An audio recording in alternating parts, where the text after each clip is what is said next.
All right, so we have gone live on Facebook,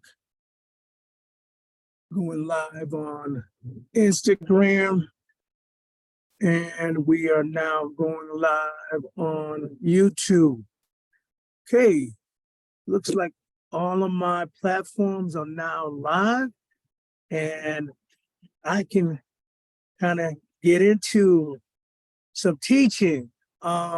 So hey, I'm back. This is your boy Earl McCray. I am your 100K up, 100-pound down teacher and preacher. What do? We help people who desire, who search, who hunger for a transformation.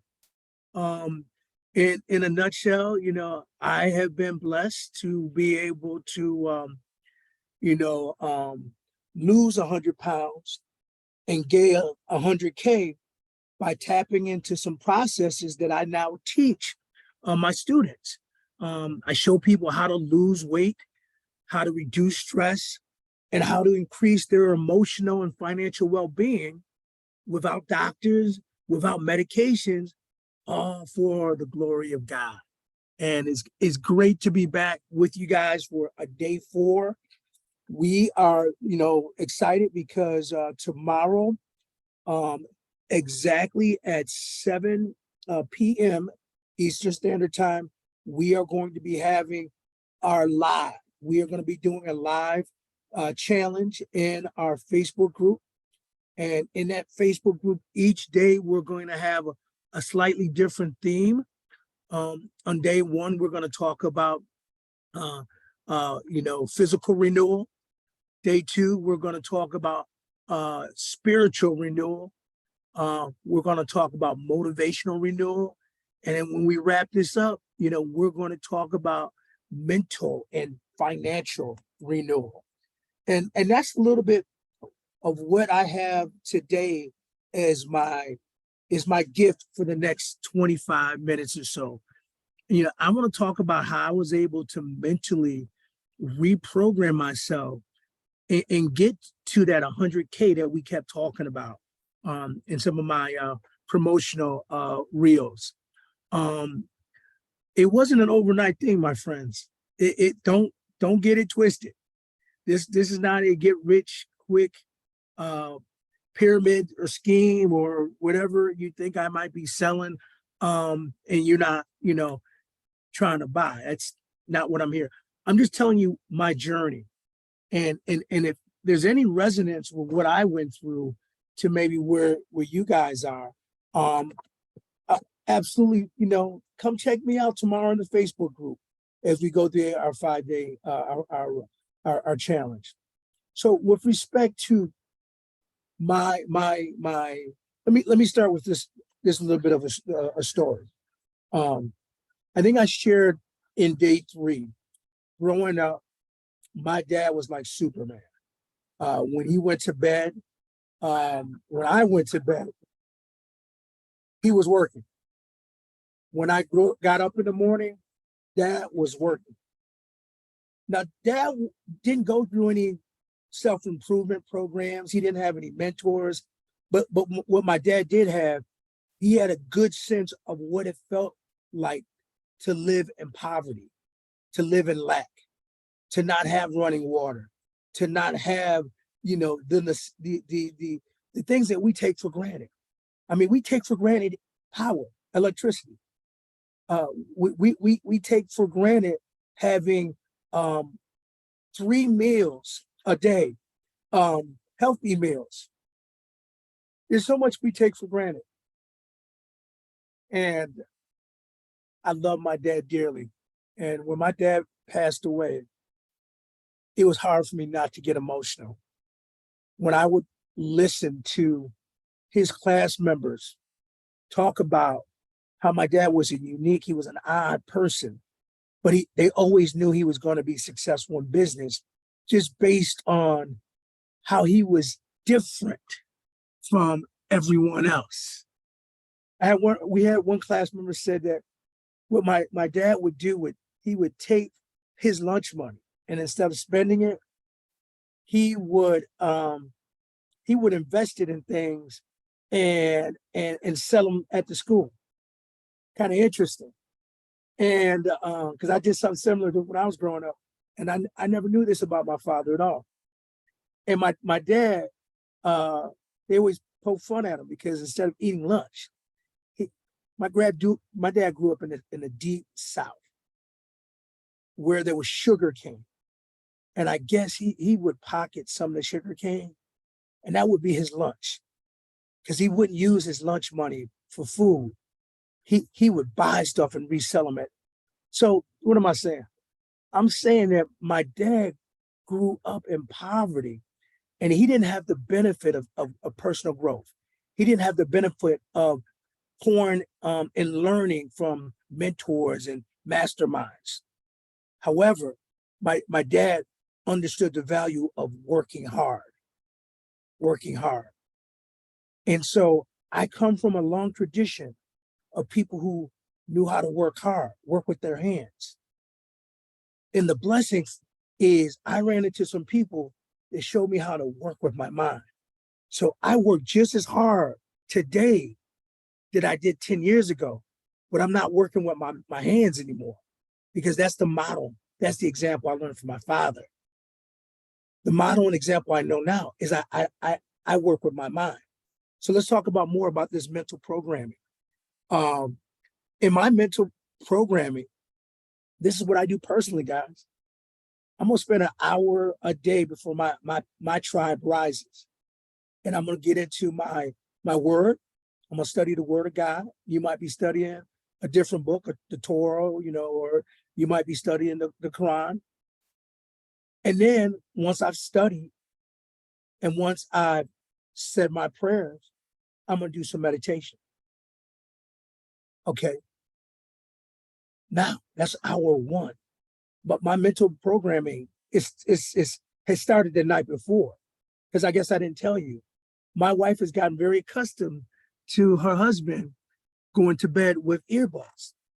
And in my ear, I'm either listening to a book that I've downloaded from Audible, because I make it a point not to listen to a book once. I'm going to listen to a book at least 3 to 4 times before I put it down. And for me, because of just my quirkiness and my learning styles, I benefit from reading more than one book at a time. What book am I reading now? I'm glad you asked. The book I'm reading right now is a book that I would highly recommend. And if I can pull it up on my YouTube screen, I will absolutely do that because I think the viewers would be interested in seeing it. It's called The Gap and the Gain. The Gap and the Gain. And the reason I'm reading this book is because the author, Benjamin Carson, that's not his name.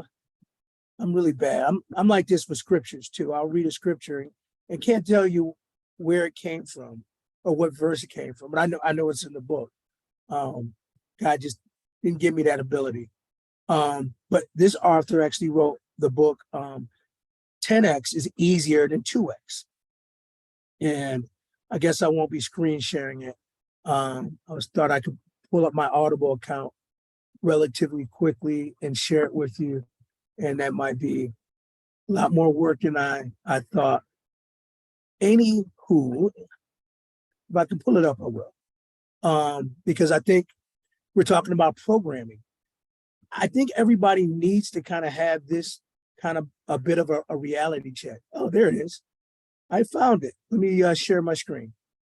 All right, so for my friends IG, I am sharing my YouTube screen, and hopefully my wife doesn't knock me off of my live because she's trying to call.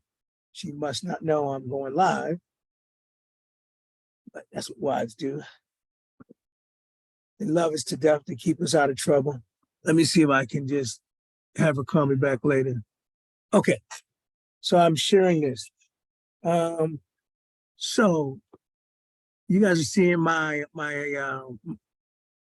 you guys are actually seeing my my Audible library. So I guess I told you guys I'm reading this book called The Gap in the Game. The High Achievers Guide to Happiness, Confidence, and Success. Oh, okay, here we go. Dan Sullivan and Benjamin Hardy. That's the authors. Well, wait a minute. I finished another one of the books, Who Not How. Okay, which was amazing. And then I finished another one of their book called 10X is Easier Than 2X.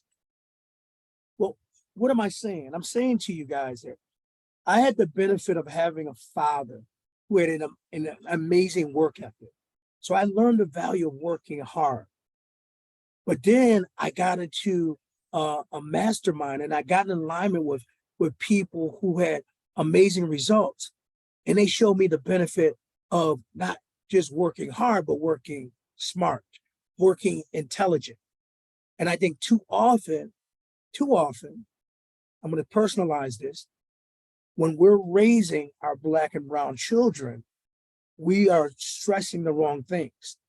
So I'm condemning anybody who went and got a 4-year degree like me, and then got a master's degree like me, and then started teaching as a public school teacher. I'm condemning myself and all of you guys. We put so much emphasis on working in this very limited skill set of getting trained, getting talent, and pooling our training and our talent into a traditional 9-to-5 job, where creativity often, where personal responsibility often, where your ability of being able to really take care of your financial responsibilities often are mitigated. And instead, we don't push our young people into areas that allow them to be creative, that allow them to be innovative.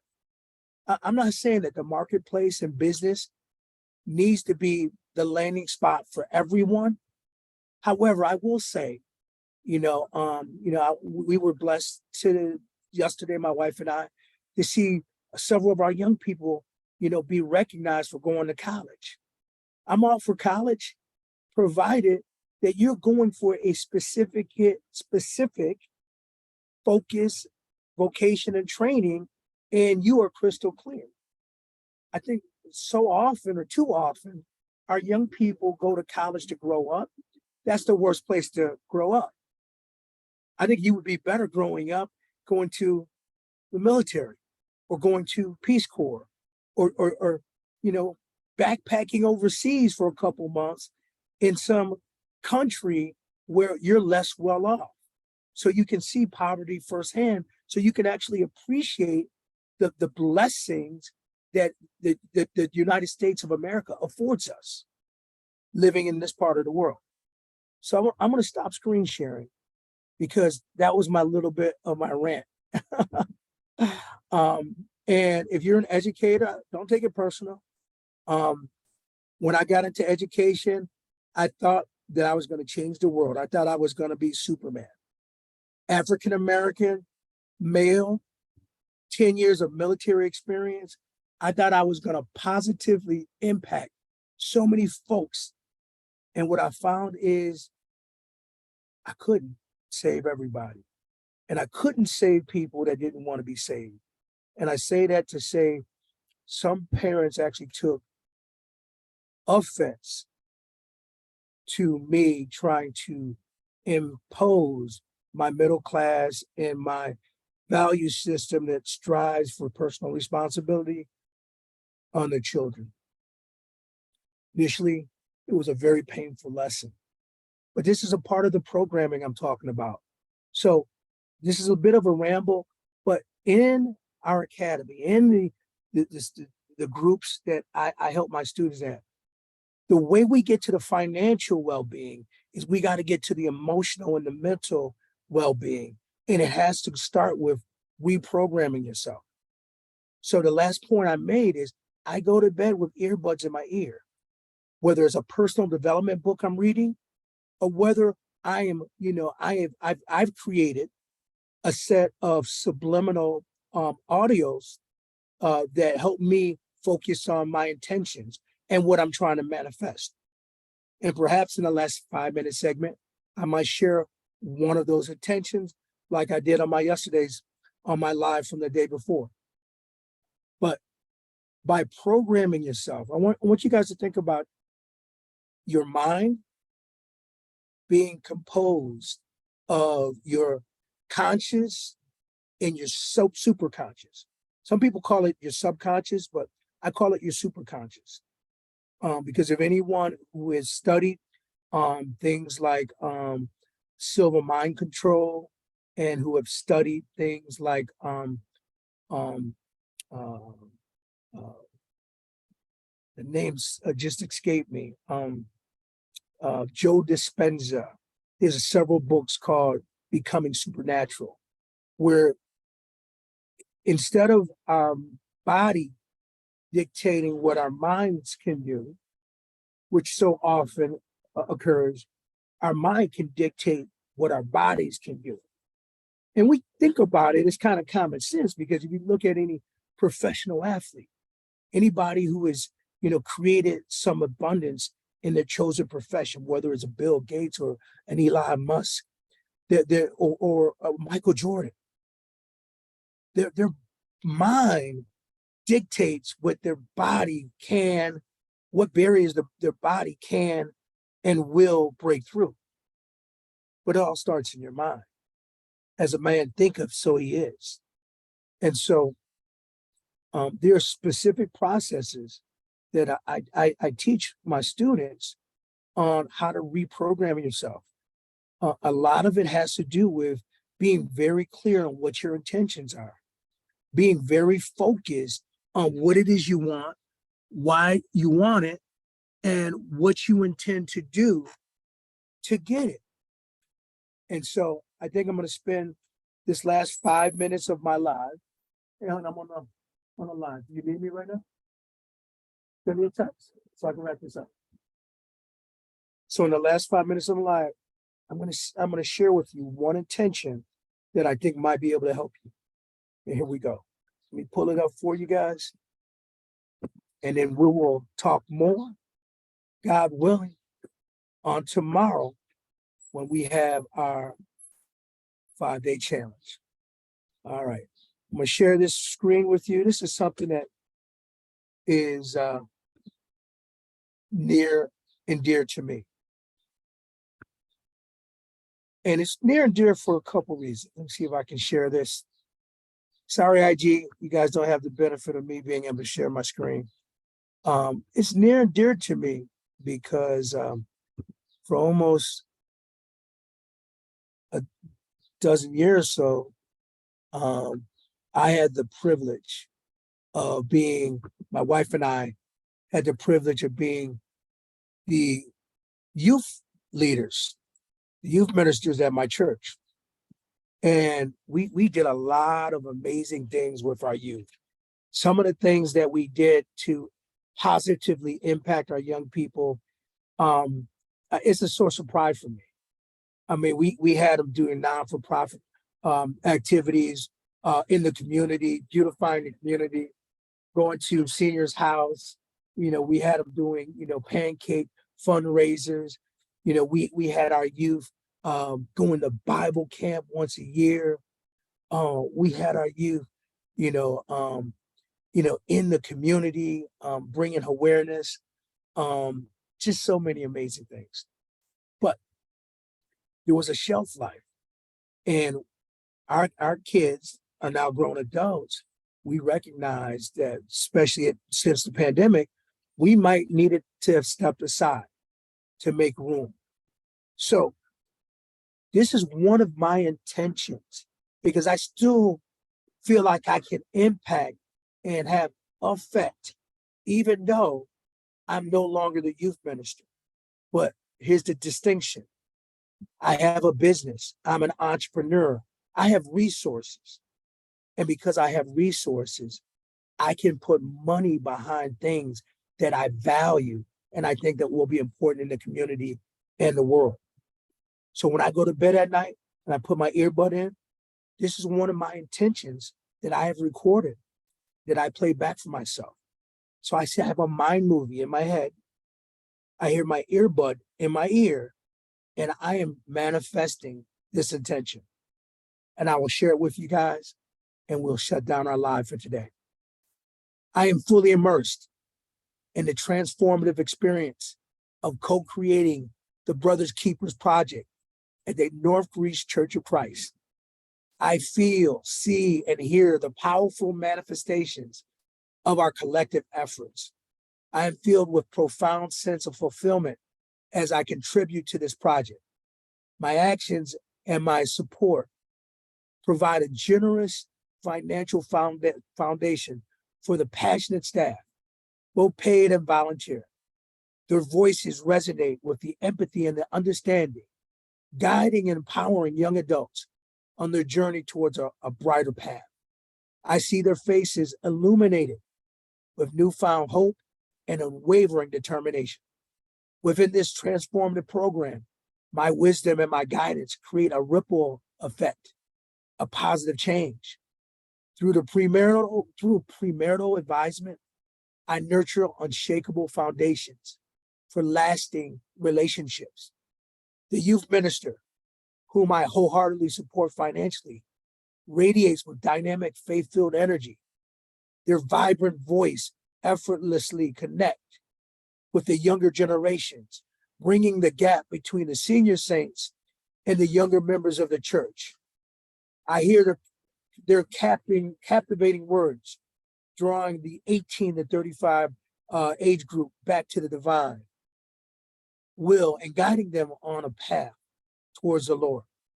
During my meditation, I am enveloped in the essence of this sacred space. I witness the unity, the growth, and the spiritual transformation of those who touch through the Brother Keepers Project. The energy of love, purpose, and divine connections flow through every interaction. I experience the profound ripple effect of healing and salvation that emanates from this project, that positively impacts the lives and bringing them closer to the divine. What is it in your spirit? What is it that you want to manifest? See, you got to figure that out first in order to get the money to flow. Before you figure out what your what is, you gotta determine what your why is. Because if your why is big enough to make you cry, your what is going to come to you by connecting with the who. So let me make this plain. If you want financial abundance, if you want to understand how to tap into passive income, if you want to be in a position where you can make time, when you can have freedom, where you can have impact, you got to get these things on priority. First, you got to develop what your why is. Okay. Then, in developing what your why is, you will connect with your who. I think the biggest who is Jesus Christ, or whoever your source, whoever your savior is. And then in connection with that spiritual renewal, then the how will come to you. So often we look at these shiny syndrome. We have shiny objects syndrome. Excuse me, couldn't say it right. Shiny object syndrome, where we see this process and that process and this process, and we want to try this business and that business and that business, but we're so far out of alignment, nothing works. And we blame the businesses or we blame the experiences, but we don't really blame ourselves. You got to start with yourself. You got to identify what your why is. And when you identify what your why is, you can start reaching out to your who's. A lot of the who's I experienced came to me through my personal growth. As I started reading, as I started getting the insights, I figured out what I wanted, who was doing it, and by connecting with the who, I got the how to get it done. And the way the universe works and its deliciousness of connecting people, places, and situations to you, you know what?